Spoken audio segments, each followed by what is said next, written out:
महापौर जगत बहादुर सिंह अन्नू का कहना है कि दादा गुरु भैया जी सरकार, जो कि पिछले 1300 दिनों से सिर्फ नर्मदा जल लेकर स्वस्थ हैं, उन पर मैंने शोध के लिए सरकार से आग्रह किया था, जिस पर 7 दिनों से कार्य किया जा रहा है। ये सभी के लिए मां नर्मदा की शक्ति और आश्चर्य का विषय है। मां नर्मदा अद्भुत नदी होने के साथ साथ उनके जल में असीम ताकत की बात कही और इस शोध कार्य के चलते पूरे विश्व में मां नर्मदा का प्रताप और दादा गुरु की शौर्य की बात कही और कहा कि इस तरह हमारी सनातन संस्कृति को विज्ञान सिद्ध कर रहा है। राज्य शासन को एक मैंने शोध करने के लिए पत्र लिखा था।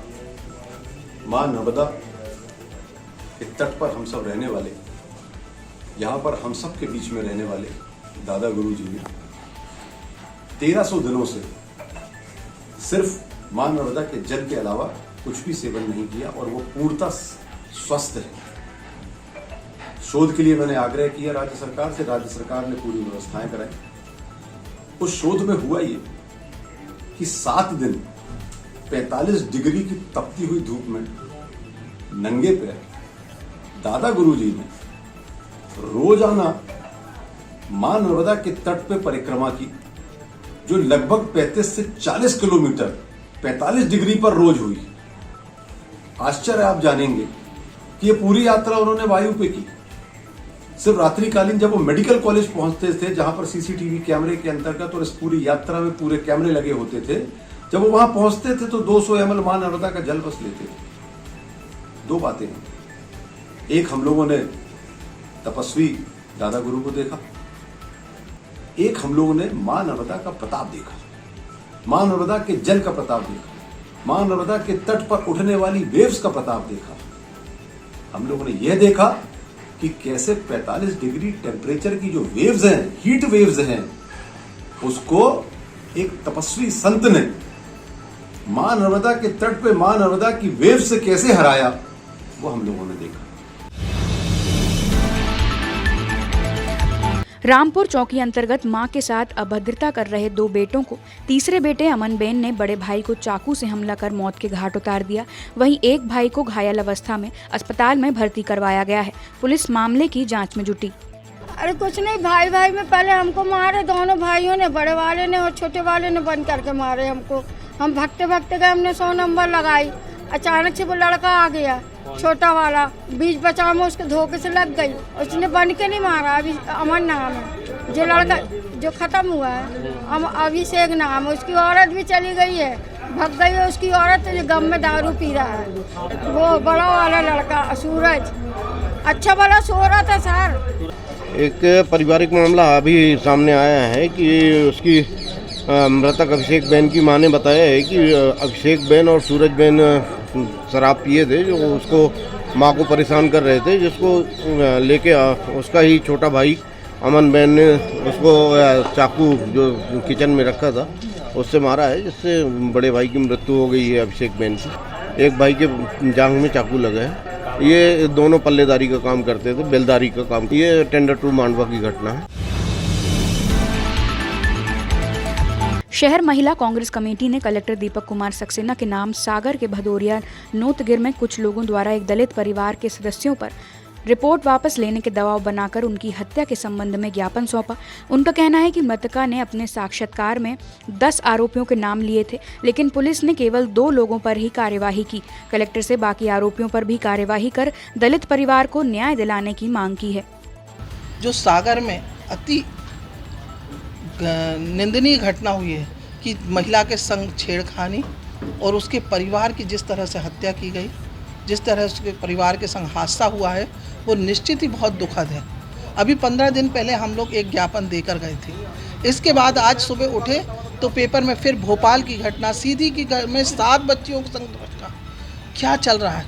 क्या भाजपा सरकार में महिलाओं की इज्जत, अस्मिता और सुरक्षा की कोई कीमत नहीं है? आज हम सब लोग ये सवाल लेकर यहाँ पर आए हुए हैं कि जिस तरह से प्रदेश में वैसे भी भाजपा महिलाओं को लेकर बड़ी ही नाम बोलना चाहिए कि बिल्कुल अपनी जवाबदारी से मुक्त है। पूरा प्रदेश नंबर 1 बना हुआ है महिला अत्याचार कुपोषण में। आज हम जिस तरह से आप रोज़ पेपर उठाइए, कहीं ना कहीं कोई ना कोई महिला, कोई ना कोई परिवार इससे प्रताड़ित है। आज हम सब चाहते हैं कि हमारे मुख्यमंत्री तक हमारी बात जाए और हम महिलाओं की सुरक्षा की जवाबदारी एक मुख्यमंत्री होने के नाते, चूँकि मुख्यमंत्री प्रदेश का मुखिया होता है, पालक होता है, उसकी जवाबदारी है हम महिलाओं को सुरक्षा दें और जिन महिलाओं के संग हादसा हुआ है उनसे जाकर मिलें, माफ़ी मांगें और उनका उचित समाधान करें। जय हिंद, जय भारत। विधायक अशोक रोहानी ने सभी कार्यकर्ताओं के साथ मिलकर थाने का घेराव किया। उनका कहना है कि उनके मंडल के पदाधिकारी जो कि पीवीआर बनवाने के लिए 3 दिनों से थाने के चक्कर लगा रहे हैं, जिनके साथ थाने में पदस्थ एक एएसआई और 2 आरक्षकों ने झूमा झटकी कर मारपीट की है। एसपी ने मामले को तुरंत संज्ञान में लेकर उनको लाइन अटैच कर दिया और कार्यकर्ता चिंतन लाहौरिया का मुलायजा करवाया जा रहा है। 5 लोगों ने मारपीट, कोई भी आम आदमी हो चाहे कार्यकर्ता हो, किसी के साथ अन्याय होगा बर्दाश्त नहीं करेंगे। और टीआई साहब झूठ बोल रहे हो कि दूसरे काम के लिए आया, गलत बात करते हो आप, हमको भड़का रहे हो आप। नहीं सर, बिल्कुल नहीं चलेगा, बिल्कुल लाइन अटैच करिए और इसकी एफआईआर करेंगे, तब तक नहीं जाएंगे, बैठेंगे यहीं पे पट्टी पे। चलो धरने को लेके आज हमारे पदाधिकारी, मंडल के पदाधिकारी चेतन लाहौरिया थाने में अपने पीवीआर बनाने हेतु यहाँ आए थे। लगातार 3 दिन से आ रहे थे और यहाँ पर एक एएसआई और 2 सिपाहियों ने उनके साथ झूमा झटकी करके मारपीट की। एसपी साहब और एडिशनल एसपी और पुलिस के सभी अधिकारियों से बात करने के बाद निर्णय पे आया कि इस तरीके से फरियादी और आम आदमी अगर आता है तो इस तरीके से मारपीट गलत है और उन पर कार्रवाई होना चाहिए। पुलिस ने, एसपी साहब ने और एडिशनल एसपी सभी ने तुरंत एक्शन लिया और उनको लाइन अटैच किया। जिसके साथ मारपीट हुई चेतन लाहौरी हमारे कार्यकर्ता, तो उसका मुलाजा हो रहा है।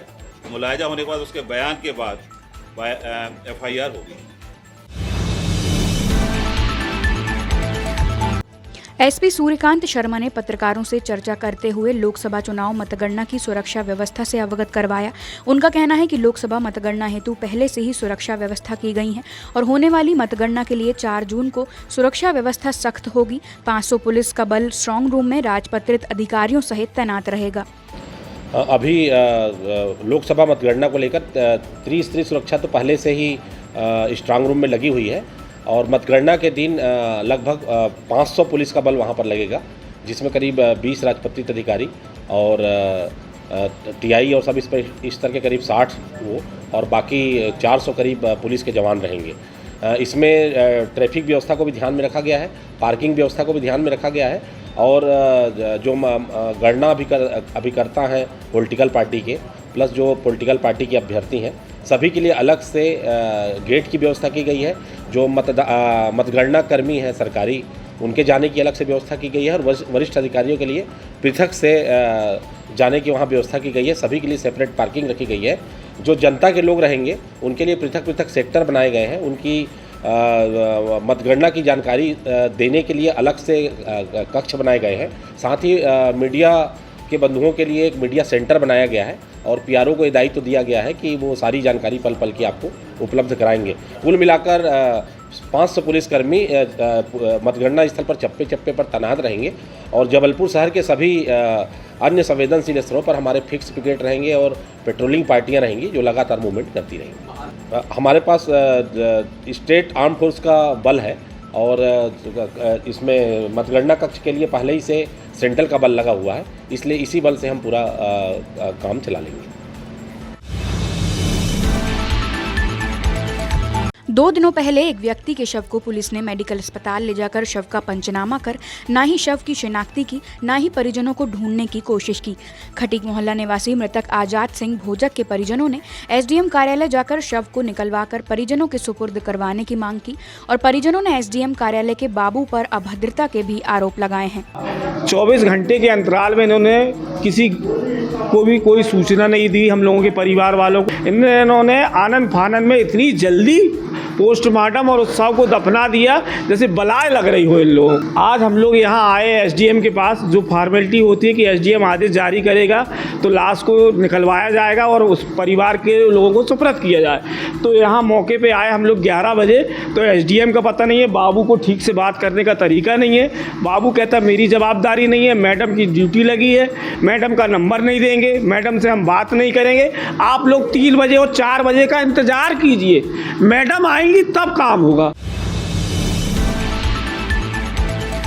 डिपार्टमेंट ऑफ स्पोर्ट्स एमपी खेल विभाग द्वारा उमाघाट ग्वारीघाट में 15 मई से 15 जून तक स्विमिंग समर कैंप का आयोजन किया जा रहा है। इसमें 60 से 70 प्रतिभागी प्रतिदिन तैराकी का प्रशिक्षण ले रहे हैं। यहाँ पे उमाघाट पे एक समर कैंप चल रहा है सर के द्वारा, जो कि बहुत अच्छा है, बहुत मज़ा आ रहा है। सर बहुत अच्छे से सिखाते हैं, फ्री ऑफ कॉस्ट है 15 मई से 15 जून तक, जो कि सच में अपने लिए तो काफ़ी अच्छा है। साथ में छोटे छोटे बच्चे, बड़े बच्चे जिनको स्विमिंग नहीं आती उनके लिए भी सर बहुत कुछ कर रहे हैं। फ्री कैंप है। समर कैंप स्विमिंग का जो कि 15 मई से 15 जून उमाघाट ग्वारीघाट में लग रहा है।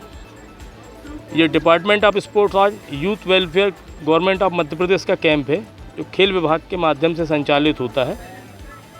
इसमें इस बार लगभग 85 लड़के लड़कियों ने रजिस्ट्रेशन कराया है, जिसमें 60 से 70 बच्चे पर डे आते हैं। उसमें कुछ थक जाते हैं, कुछ लोग आते हैं, कुछ लोग नहीं आते, पर 60 से 70 की स्ट्रेंथ पर डे रहती है, जिसमें स्विमिंग के चारों स्ट्रोकों की जानकारी, फिजिकल एक्सरसाइज ग्राउंड पे कराने के बाद लगभग 35 से 40 मिनट ग्राउंड एक्सरसाइज होती है। 40 मिनट का सेशन हमारा स्विमिंग का होता है, जिसमें लेग बीट, ब्रीदिंग, सांस लेने का तरीका, आर्म स्ट्रोक, लेग स्ट्रोक और ग्लाइडिंग के साथ उनको एडवांस तैराकी का प्रशिक्षण हमारे द्वारा दिया जा रहा है।